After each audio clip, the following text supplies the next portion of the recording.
আমরা দিউতে আরব সাগরের তীরে দাঁড়িয়ে আছি। এইখানে একটা গুফা আছে, সেই গুফাতে শিবলিঙ্গ রয়েছে, আর তার জন্য সবাই পুজো দেওয়ার জন্য দাঁড়িয়ে রয়েছে। আর এত বেশি ঢেউ আসে, এত বেশি ঢেউ ঢেউ মানে এখন এখানে জোয়ার চলছে, আর জোয়ারের সময়তে তো পুজো দেওয়া খুব মুশকিল, যার জন্য অনেক মুশকিল করে। ওই যে ডান সাইডে দেখছো, এটা একটা গুফা, এর মধ্যে শিবলিঙ্গ আছে। ভাটার সময় তো সবাই পুজো দিতে পারে, সিঁড়ি দিয়ে নেমে একটু নিচে যেতে হয়, নিচে গিয়ে ডান দিকে ঢুকে পুজো দিতে হয়। শিবলিঙ্গ রয়েছে, কিন্তু এখন জোয়ার বলে মন্দির পুরো জলমগ্ন হয়ে গেছে। এই মন্দিরটি আসলে আরব সাগরের ধারে পাহাড়ের একটি গুফায় অবস্থিত। মন্দিরে প্রবেশ করতে হলে সিঁড়ি ভেঙে বেশ কিছুটা নিচে নেমে যেতে হয়।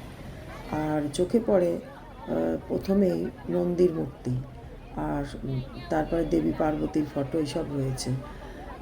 আর জানা যায় যে যখন পঞ্চপাণ্ডব তাদের অজ্ঞাতবাসের সময় এই শিবলিঙ্গগুলো প্রতিষ্ঠান করেছিলেন।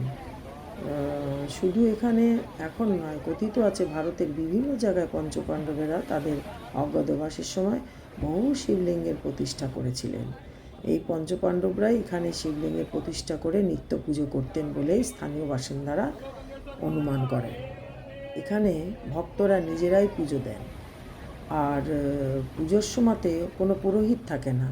অনেক সময় স্রোতের টানে দূরের সমুদ্রে চলে যায় এই পুজো দেওয়া জিনিসগুলো। ভক্তদের বিশ্বাস এই মন্দির অত্যন্ত জাগ্রত, এখানে এসে মনে নানান অশান্তি থাকলে সেগুলো শান্ত হয়। শুধু তাই নয়, এই শিবের কাছে নিজের মনস্কামনাও জানালে সেটা নাকি পূরণ হয়, যেটা শোনা গেছে। কিন্তু এনারা এত চেষ্টা করেও তো পুজো দিতে পারছে না, ওই জলপ্রবাহিত করে দিয়েছে।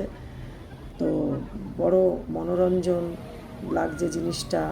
আর দেখে আহমেদাবাদ থেকে আমরা এসেছি গাড়িতে করে, নিজেরা ড্রাইভ করে, আর 7-8 ঘন্টা 9 ঘন্টাও লেগে যায়, একটু দূর আছে, কিন্তু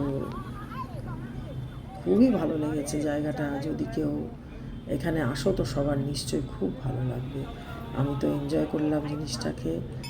আর ভক্তি তো সবার মনে, দেখো কী পরিমাণে ফেলে দিচ্ছে, এত জলের তোড়, কেননা এখন তো জোয়ার আসছে, যার জন্য এই অবস্থা।